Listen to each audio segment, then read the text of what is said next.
thanks for being with me today and every weekday at 1 p.m. right here live on Jane Unchained. Now, the reason I have started this show, the Plant-Based Business Hour, is that I'm concerned that people aren't making the connection between eating meat and having a pandemic that we have right now, coronavirus. But it's not just coronavirus, of course, Asian bird flu, African swine fever, mad cow disease. These things have been running rampant for centuries, even going back to early 1900s, for example, with the Spanish flu. So meat-borne pandemics are nothing new. And I would like to see us as a nation, as a planet, get out in front of these things. So right now we see our government being very reactive. But really, we did see this coming and we could have gotten out in front of it. So I'm trying to give a platform to the business leaders and the innovators who are doing just that. They're working on giving us a much safer future with a much safer food supply. And that, of course, is plant-based foods. So on this show, you're always going to see CEOs and chefs and innovators and even venture capitalists, because I believe that both consumers and investors want to see us with a safer food supply, which is actually a very money-making proposition. Okay, so as I talk about how creative plant-based entrepreneurs are, I really want to focus on one of the sectors that is being hit the hardest right now, and that's vegan restaurants. So let me bring in two vegan restaurant owners, both in Chicago, which they say is actually going to be, along with Detroit and New Orleans, the next hotbed of coronavirus after New York City, which is so worrisome. So Andy Kalish and Jenny Plasterer, thanks for joining me. Andy is the owner of Kalish and Sam and Gertie's in Chicago, and Jenny Plasterer is the owner of Kitchen 17, also in Chicago. Thank you both for being here. I'm going to start with Andy. And then right after that, go to Jenny with the same question. So you guys are on the front lines. You're in Chicago. I think it has over 2,500 cases right now. What are you seeing for your business models? Obviously, you're all closed, but you both are open for takeout. What has the response been, Andy? Hello. Hello. Yeah, that's a big question to answer in a small amount of time. Our in the span of 2 weeks, revenue has plummeted by more than 50%, and I accept that as being 50% better than nothing, because a lot of restaurants are just closed. They just don't have the capacity to keep operating.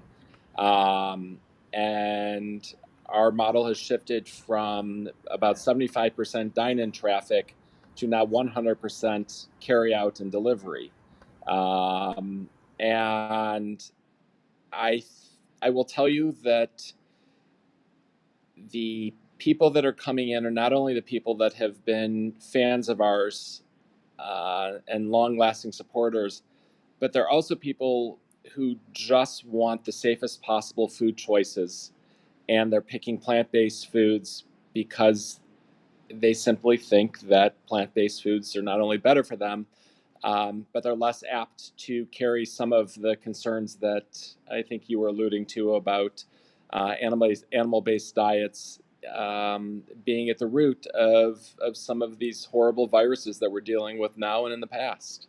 So we pledge endless cleanliness, as much sanitation as we can possibly muster in a contactless environment where we take credit card payments online, over the phone. People walk in. There's no hugging. There's no swapping of credit cards.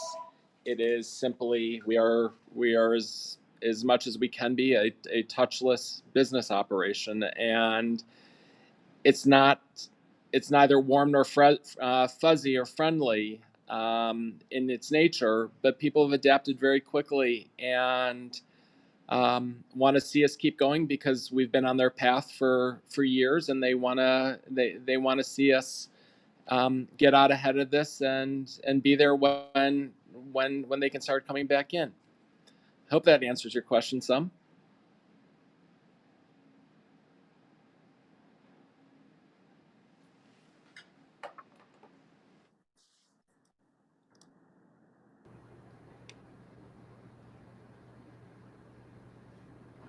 So I can go ahead. Hi, Jenny Plaster here. I mean, much the same as Andy. I mean, it is absolutely terrifying to. I mean, we're a local friendly place where people usually come in and sit down and play games, and there's not any of that these days. So, uh, delivery tablets becoming the only way of receiving orders is definitely an interesting shift. The things that I need my employees to pay attention to, everything is different.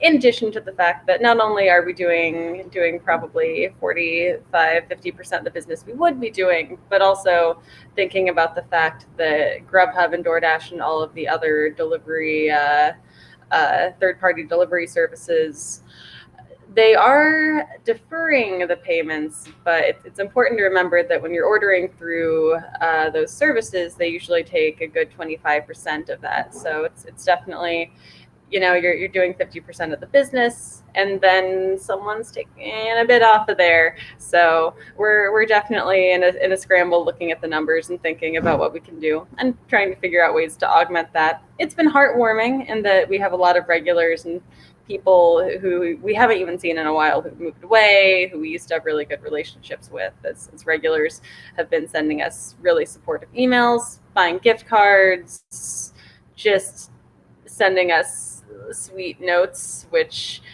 it's definitely a morale boost. We had a regular come in today. She's doing raw vegan now, but she just wanted to come in, say hello, and cheat a tiny bit with the cheesecake. So.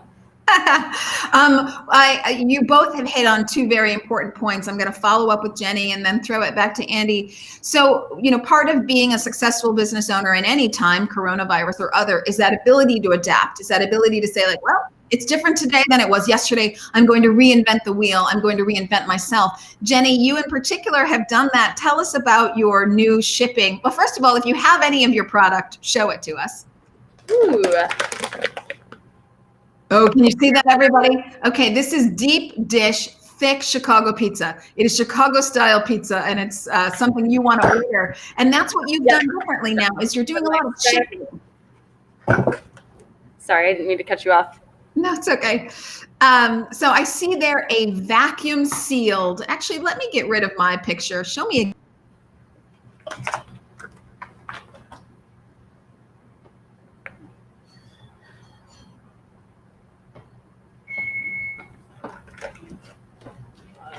See how many I can hold here. I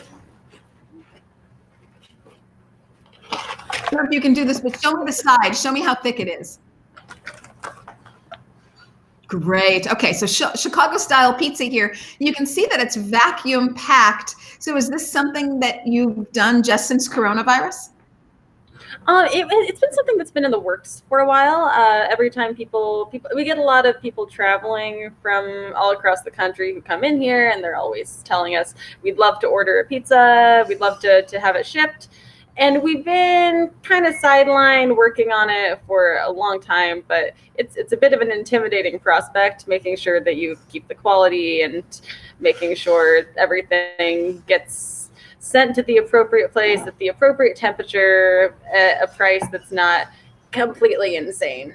So we've definitely had it in the works. We were hoping to even put it out in the next couple of weeks, maybe the end of March. But this was the kick in the rear we needed to make sure we got it out. So we finished purchasing all the things we needed. We have very attractive boxes coming in a few weeks, but until then, we're doing a nice low key cardboard look.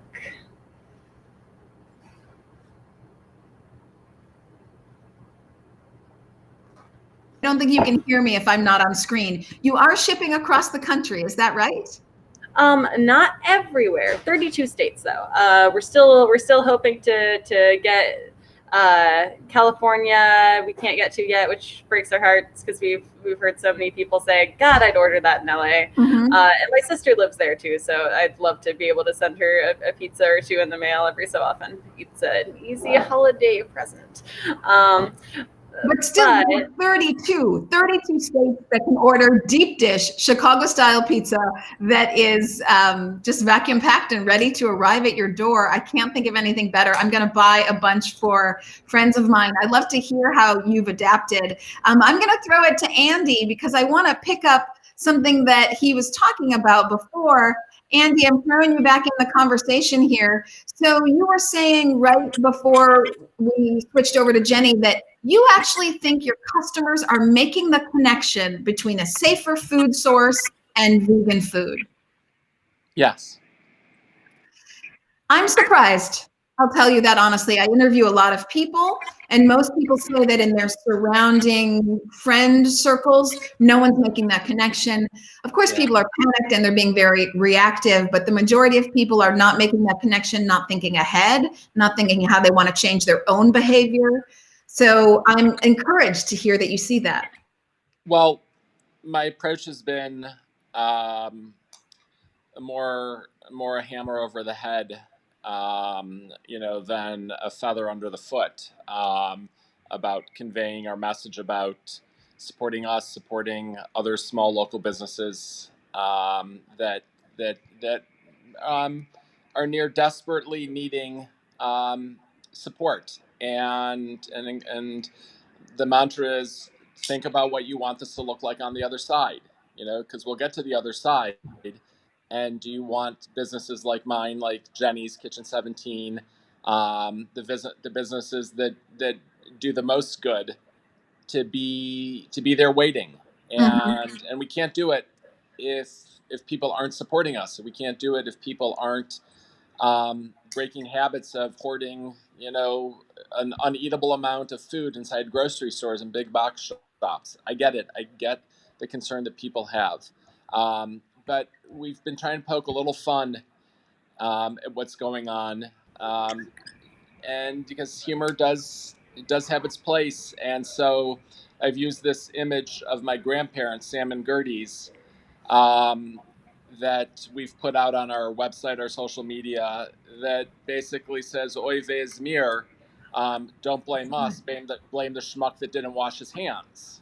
Yeah. And we've had there's a lot of humor that people are getting in that, because one, we desperately need people to wash their hands. I have to endlessly remind people that work for me, wash your hands. This is how bad things happen when people don't pay attention to sanitation. But the other side of that we as restaurant operators don't have control over is how the producers of our food care for the supply chain. And we rely on the producers of vegetables all the way to dairy and meat products to be incredibly mindful of sanitation practices. So much so that you're not carrying E. coli, Giardia, all these other illnesses that emanate not from vegetables but from animal waste, that run off the fields, that run into the streams, that pollute our waters, but also just sit idly on cilantro and lettuce and other things that then, if we don't wash our foods before we serve them to our customers, people get sick. And so one of the early messages that I put out was pretty simple. We wouldn't be in this mess if everybody was vegan. Right, exactly. And that's what I want to hit home to people. And it's one of the purposes of this show is just not just that, but also this, plant-based business is big money and mainstream media isn't covering it. So I am now. I want to throw it to Jenny. Jenny, are you at all concerned that the business, you said your business right now is at 40%, even 50% of what it used to be. Are you concerned that it's not going to come back? I mean, now a lot of people are cooking in their homes. They didn't have time before. Now they do have time. Maybe they've gotten a couple recipes under their belt. Do you think you're going to see business come back?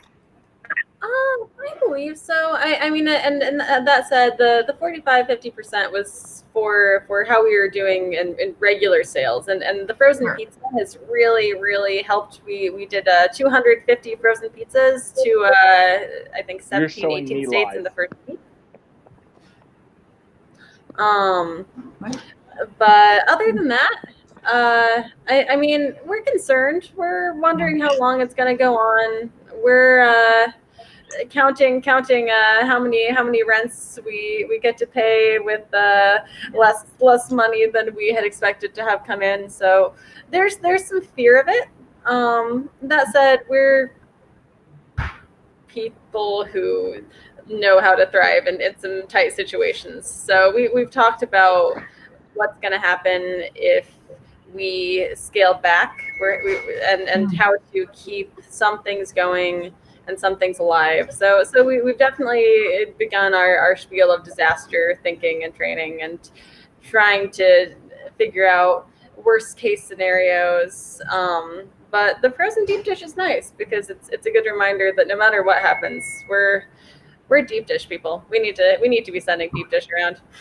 I love that. And we need to be sending deep dish around, not just throughout Chicago, but the other 32 states. You can order original deep dish pizza. I love it, from Kitchen 17. Okay, so I'm wondering from the employee standpoint, and I'm going to bring in Andy to this as well. Did you have to let go of any employees? Are you expecting to hire everybody back? What's that like? So, a month ago, I was an employer of about 50 people amongst my 3 companies. I'm now an employer of probably not much more than 10 people.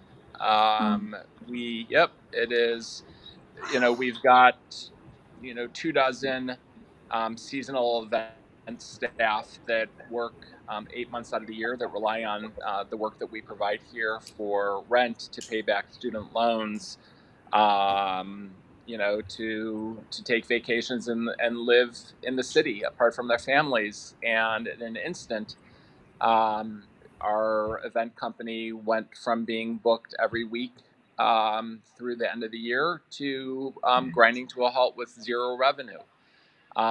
It is not a sustainable business model. We can last several months at no revenue.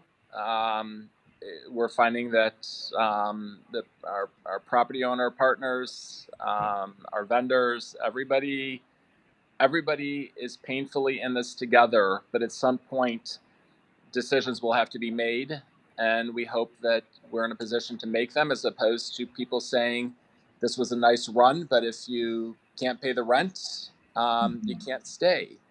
And that has a broad, think of me as, the tip of the iceberg. The decisions I make represent dozens and dozens of people and dozens of companies and people that rely on us for our business. Of course. In the span of, really, in the span of 2 weeks, I can tell you that close to 3 dozen not-for-profits, whether they're schools, art institutions in the city, health companies that provide much-needed services to homeless, immigrant people with mental health issues, that rely on us as a foundation to host their events for their largest annual influx of money, cannot have those events. And so it's just, I am just one, I have 3 businesses, but one company of mine reaches tens, if not 100,000 people. And there it goes on and on.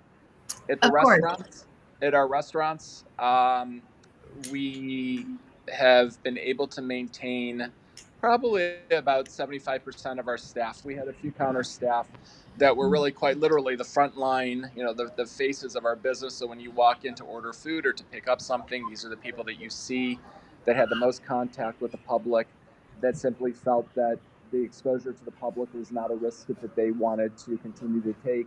You've covered your microphone, so something has changed with your audio. I'm sorry. Can you hear me better? Yes, I can. Okay, so you're saying that you've let go of a significant portion of your employees, specifically on the business side, the event side, but also on the restaurant side. Well, at the restaurant side, we're fortunate that we've maintained our entire culinary crew, and about half of our counter staff. The staff that we did that no longer work with us, they simply felt that being exposed to the public was not a risk that they wanted to take, and they made a Jenny, is that decision the to same with us. you? Are you feeling that your customers and clients and employees don't want to be close to each other, so they voluntarily left, or did you have to let go of some Oh of your staff? no, our the frontline staff. We had 4 people who said, I'm not comfortable being exposed, in this close proximity, which is our counter space." Jenny, how about for you? Jenny, how many people did you have to let go? Let's see. Wait 1 second. Sure. Oh, I have my staffing guy right here. Hey, Do you want staffing guy. Hi, I'm Marshall. I've been doing the scheduling this week. So Monday or last week, whenever we heard the news, basically it was like we sent out an email. It was like, sorry everyone, every shift is canceled. We'll like figure it out this week. Then we fired up the frozen pizza operation, and we sent out another email. It's like, hey, everyone that wants to work can now work again. Just let me know if you want the hours. We'll give them to you. We're not gonna like require or demand that anyone work right now because people are frightened. And what you were saying is if people want to voluntarily stay home, that's great, and they should do that. Sure. So what we've been able to do is offer the hours to everyone. We got about four or five people working, some of the core staff, and some of the core staff is staying at home too, but that's by their own choice. So Well, that's why they say that small businesses are really 70% of the jobs in America. Because, if you start letting go of these small businesses, you think they're small, but actually you realize the reach, Andy, that you were saying that these small businesses can have. I wonder, Jenny, I know you're back there, but both Jenny and Andy, I'm wondering, are you mad? I mean, it's not like you started coronavirus. This was foreseeable. This is not a black swan. This has happened before. It doesn't seem like great strides are being put in place for it not to happen again in the future. This kind of economic strife is landing on you, landing on your employees, not to mention the panic and the fear, but just the money of it. Are you mad? I'll start with you, Andy. No, mad's futile and does not solve any problems. I have not slept as well as I normally do because I'm consumed with thought on how to survive and how to thrive beyond this. I'm 51. I've been in the culinary business for 35 plus years, and I've seen a lot. And I've seen nothing like this. Nothing has had as deep and wide-reaching impact on my business. Mm-hmm. But it is, if I thought that there was something that I could have done to prevent this from happening, then I would look inward and take aim at myself. But much like Jenny and tens of thousands, if not millions of other people who just do everything right and go to work, with kindness and hope in their hearts every day, um, we are the victim of poor planning Absolutely. by industry, by our government. It's It's as much as devastating. It right. is devastating. I Yes.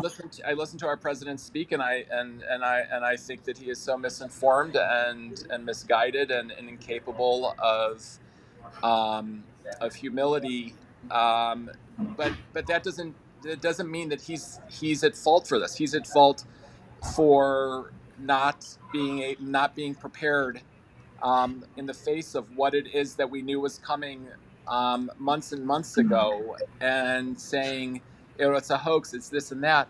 But we've had the opportunity from other viruses and other issues that go back to President Obama, who I adored, and Bush, who I didn't, and Clinton, who I did, and none of them, Put sent, anything into place either. right, they did not buffer our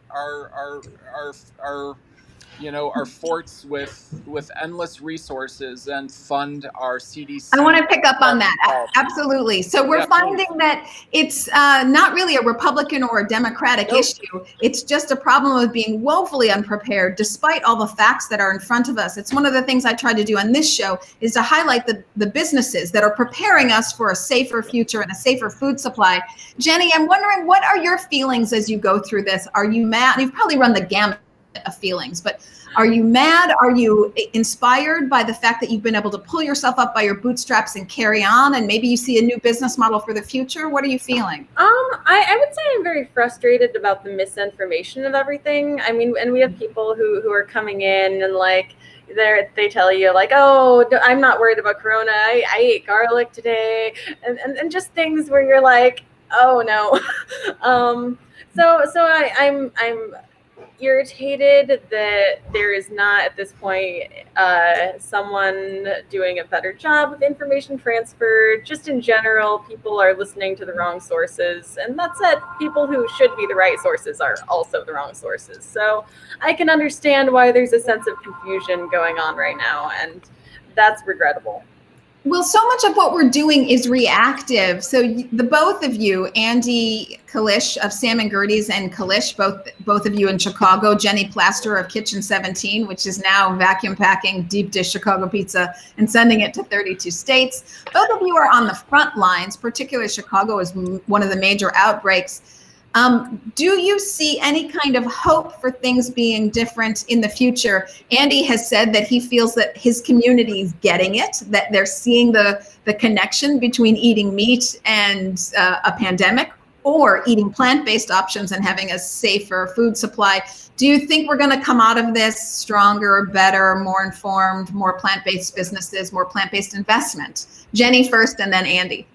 I would love to say that. I'm not sure. I think change happens very, very slowly, which again is really unfortunate because there's so many quick, easy ways we could be better as a society, to ourselves and the environment and everything and everyone around us. So if only people found change easy, I think there will be more awareness. I think at the very least, this is set into motion like a bunch of different thought paths about how to better prepare ourselves. I will say I'm really enjoying the innovation that is coming out from this, even in like just homebrewed medical supplies, watching people design their own face masks and like come up with really interesting ways to make things better for their community. I love that. I love the level of engagement that's happening, partially because people do care, even though it's sometimes easy to forget that, and partially maybe because they're very bored because they're stuck in their homes. But there's some very cool things being produced out of this time, and I would say a 10% change towards taking more consideration for what we're putting in our bodies and where it's coming from will probably happen. I do think that it tends to level out. Yes. I think it's anyone's guess as to where we're going. But Andy, I'd love for you to hop in. What do you think is going to come of this? Where do you see us going from here?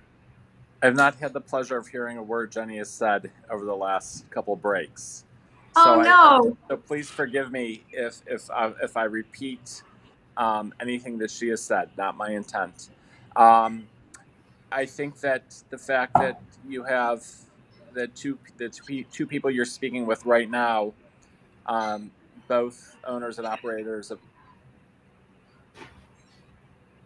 fact in business, and we're making our way through this. When the majority of businesses that are closed are not, and maybe it is because we have cultivated a loyalty, a fandom of people who genuinely appreciate what we do, how we do it, what we represent, and it's undeniable that people see plant-based foods as being healthier for our bodies, for the planet. But I think that that it's hard to like fall in love maybe with a place that that grills meat, the same way you can fall in love with a place like Kitchen 17 that makes an outstanding deep dish Chicago pizza from plants, and a place like our restaurants that are doing traditional Jewish deli from plants, and a fried chicken sandwich made from plants. It's unique, it's creative, it's forward thinking. We're, you know, Jenny and I come at it from different perspectives, but the end result is we're getting people to eat more plants than ever before, and there's no stopping this movement. And the fact that we're both still in business, and even though it is painful, people value the fact that we're there. I think that I can't help but to think that people just want to support David more than Goliath right now. Yes, I couldn't agree more. And I do want to commend you both on the resilience for staying in business, for making it work, for reinventing your business models so that you can be those vegan restaurants that supply people with food. And of course, you're also still employing people. So we're just about to exit here, but I want to make sure everybody knows how to get in touch with you. Andy, tell me, Sam and Gertie's and Kalish, you're open in both places. Tell people what you offer. Sam and Gertie's, we're a traditional Jewish deli that just happens to be vegan. We're only open Friday, Saturday, and Sunday from 9 a.m. to 2 p.m. Kalish is now 6 days a week from noon to 8:30. Traditional diner food with some Mexican and terrific baked goods to boot. And so it's takeout at Kalish and Sam and Gertie's. Takeout and delivery. I know that.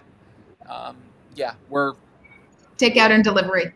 It's not. Type in our names, you'll find us. Yes, and I can say I have eaten at both Sam and Gertie's and Kalish, and you owe yourself, give yourself a break from your own kitchen. Go and support your local vegan restaurants, both of them next door to each other, right on Wilson in Chicago.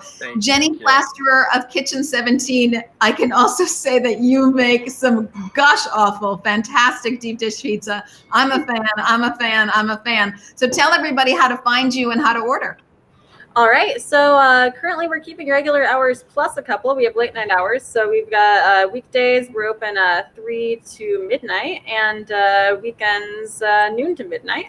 But if you go on our website, we have changed it. It was our shop page. It is now our landing page. So right on that page, when you type in www.kitchen17.com, you're going to see a list of items you can buy. It includes some cakes. It includes some awesome treats like this chocolate chip crust chocolate silk mega pie, and also hold that up again. Hold that up, like right up to your forehead so we can see it. There you go. Let's see. Awesome. Hang on there, guys. It's not just pizza; it's dessert too. And we can also ship those. So we have single packs. We have 5 packs with free shipping.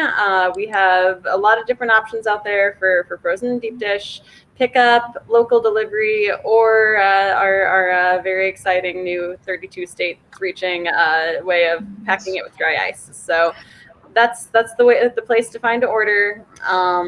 And our emails are listed on there too. So if you have any special requests, we've been doing some catering and some meal packs, 5 lunches, 5 dinners, 5 breakfasts, just to keep the monotony of being trapped in your kitchen to a minimum. Well, I have to say, I'm so impressed with both of you, really, for being so, I mean this in all the good senses of the word, so scrappy for turning around your business models and making it happen and keeping the faith and keeping hope. I think there's a lot of hope and inspiration by just listening to the two of you and how you keep going. And the more plant-based food out there, the better. I share with you that I'm disappointed that we're just in reaction mode and we're not really looking forward to the future. I hope when things calm down, we'll start focusing on a safer food supply, and we'll start focusing on the businesses in which we should all be investing and supporting and creating, which is plant-based businesses for a safer food supply in the future. One quick question. It's a one-word answer on the way out. In addition to the great food that you both make, Andy, you're very busy, you're running around. What's your favorite go-to snack? Pizza. One word. Pizza? Pizza. Well, that's great. So you can go to Kitchen 17. Jenny, one word, what is your favorite go-to snack? And don't be bashful. You can say bagels from Sammy. Chocolate. Ooh, Chocolate. hard to go wrong. Is it dark chocolate? Oh yeah. Yes. I've been melting it. I've been guzzling it. It's that little caffeine pop and that sugar buzz is keeping me packing boxes all day.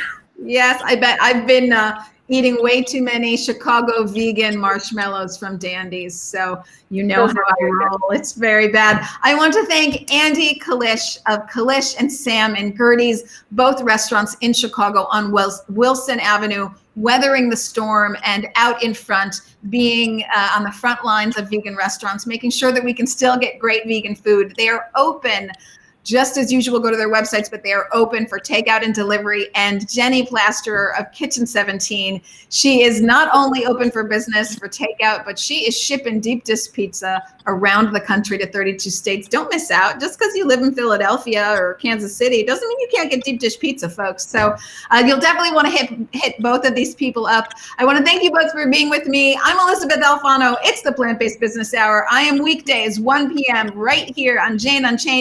If forever you miss it for one reason or another, you can always go to ElizabethAlfano.com or the Awesome Vegans podcast to get archived episodes. Everybody, thank you.